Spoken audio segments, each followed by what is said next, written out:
Can you imagine a former Indian Prime Minister appearing in a TV commercial for a Pakistani product? Or an ex-Israeli Prime Minister acting in an Iranian film? Or a former US President filming a Russian TV commercial? Chances are next to impossible.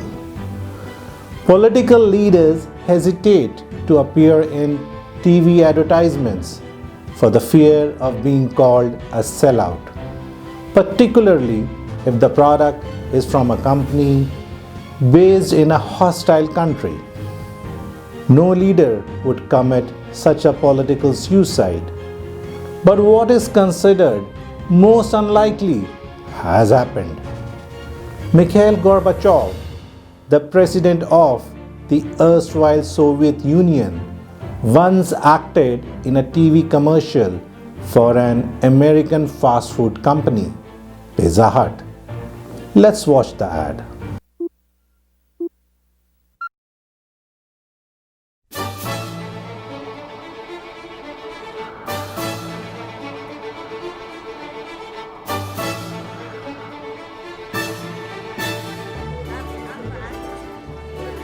Это Горбачев.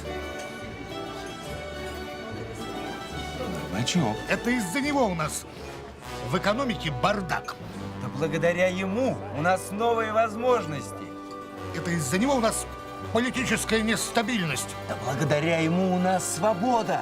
Полный хаос. Перспективы. Политическая нестабильность. Да благодаря ему у нас есть Pizza Hut. За Горбачева! За Горбачева! За Горбачева!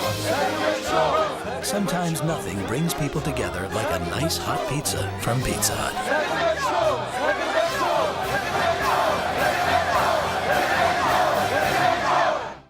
It was not easy to shoot a commercial film of this kind with a former head of state.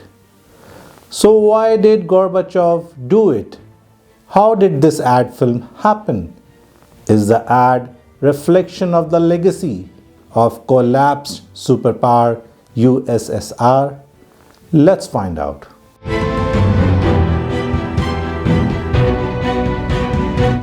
1985, Mikhail Gorbachev becomes USSR president. The Cold War between the two most powerful countries on the planet, USSR and USA, is raging, threatening the very existence of the two countries and rest of the world. The United States and rest of the world feels the strength of USSR, but Mikhail Gorbachev knows the truth. From inside, USSR is economically breaking apart, and he has to do something fast to stop the slide.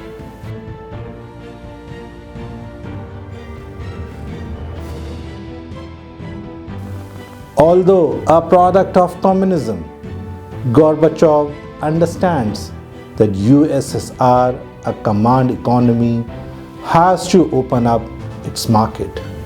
In 1987-88, he pushed through reforms to put together almost a mixed market system.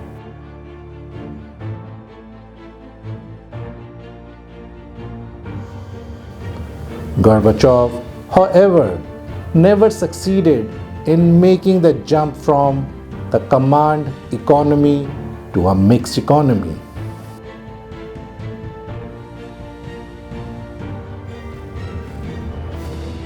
The result of this form of a half-mixed economy was economic chaos to the country and great unpopularity to Gorbachev.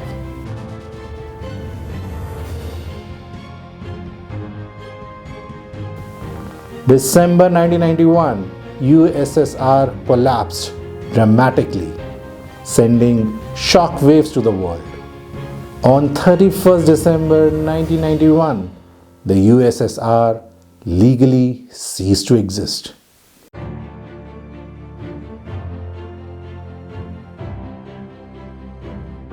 For the world, the death of the Soviet Union was a geopolitical earthquake. For Gorbachev, it was a forced retirement. Years of political struggle as an honest person had taken its toll on Gorbachev's finances. In 1991, the heads of the former Soviet republics had voted to give Gorbachev a pension of 4,000 rubles per month.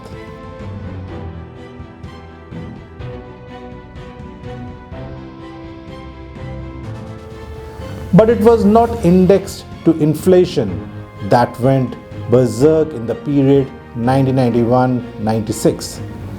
The inflation rate in Russia reached 800% by 1993. By 1994, Gorbachev's pension was valued at $2 a month. Gorbachev's significant lecture fees was unable to sustain both his family and his foundation. Determined to stay in Russia and fight for reform, to keep his vision going and to stay relevant in a world moving beyond him, Gorbachev would need a lot of money.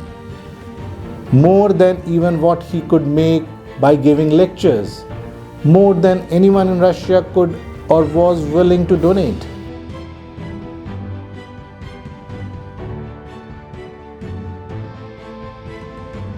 The American firm had broken into the Soviet Union just before it broke up, thanks in part to Gorbachev's policies of openness.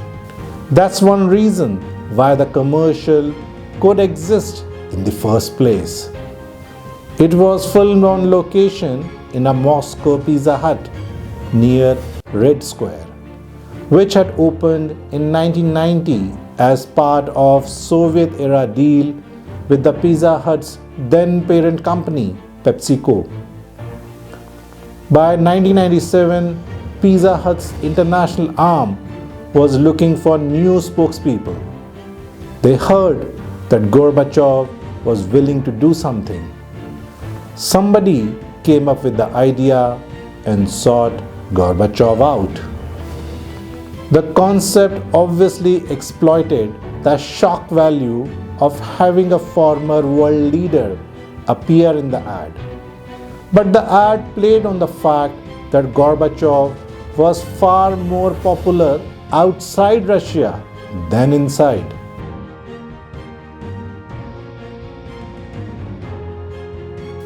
Negotiations with Gorbachev and brokering the deal took several months, partly because of Gorbachev's fees, but also due to the real hesitation on Gorbachev's part.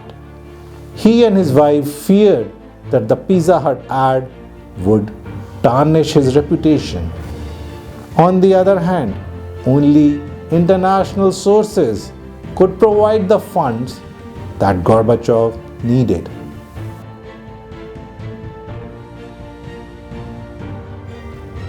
The exact amount Gorbachev would receive for the commercial is secret, but it may have been one of the largest in history. Gorbachev finally agreed with conditions. First, he would have final approval over the script. That was acceptable. Second, he would not eat pizza on film. That disappointed Pizza Hut.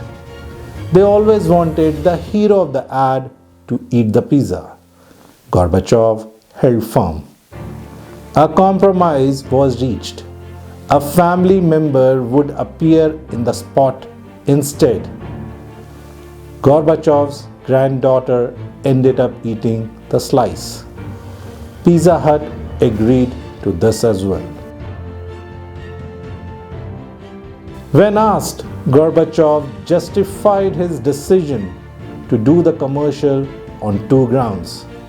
First, the former leader argued pizza is for everyone. It's not only consumption, it's also socializing. But the more important reason Gorbachev confessed was that He needed the money.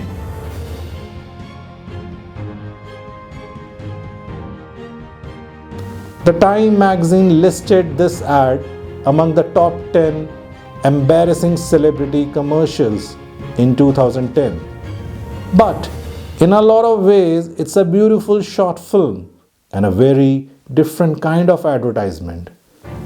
Who would have thought that a bunch of people in Russia complaining about end of communism would be endorsing a symbol of capitalism, Pizza Hut? More importantly, the role of Gorbachev himself in the ad. Gorbachev isn't actually the star of the commercial. He doesn't even speak. He is a bystander to the commercial's central drama, a fight over Gorbachev's legacy between a fiery pro-reform young man and a stubborn anti-Gorbachev middle-aged man, possibly father and son. The two exchange charges and defenses of Gorbachev's record. Из-за него у нас в экономике бардак. Да благодаря ему у нас новые возможности. Это из-за него у нас политическая нестабильность. Да благодаря ему у нас свобода, Полный хаос. перспективы. Политическая нестабильность. Before an older woman settles the argument, Да благодаря ему у нас есть Pizza Hut. За Горбачева! За Горбачева! for the people who produce the ad, the executives, the agents, the creative team, it was a professional achievement and a highlight of their career. But for Gorbachev himself, the story of the ad is a tragedy. One man's attempt to find a place of dignity in a country that wanted nothing more to do with him. The commercial funded his foundation for a while. Yet a year later, Gorbachev lost his own savings in the 1998 financial crash. And despite Gorbachev's ambitions that his post-presidency could push his country towards greater openness, Russia has slipped over further along a much less free path that he once visualized. Thank you.